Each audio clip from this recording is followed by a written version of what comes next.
সাথে আমরা 2-1 জন ঢুকছিলাম।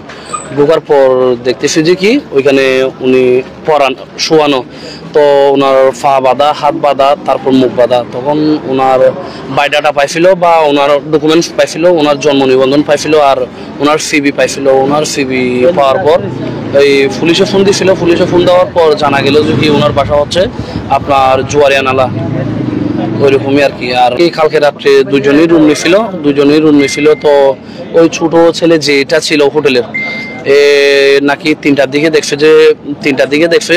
তারপর এর ম্যানেজারকে বলছিল, এর ম্যানেজার ফোন করার পর এর ম্যানেজারকে দেখা যায় না, ওই ছোট ছেলেটাকে দেখা গেছে। বাহিরে লক করে চলে গেছে একজন, আর একজন ওইখানে ছিল আমার পাশের হোটেলের ম্যানেজার আসে। আমরা যে বিষয়টি জানতে পেরেছি, আমরা আসার আগে প্রশাসন এসেছে, আমরা যে বিষয়টি জানতে পেরেছি একটি লাশ পাওয়া গেছে হোটেল লাইট হাউস রিসোর্টের 2য় তলায় 106 নম্বর রুম থেকে।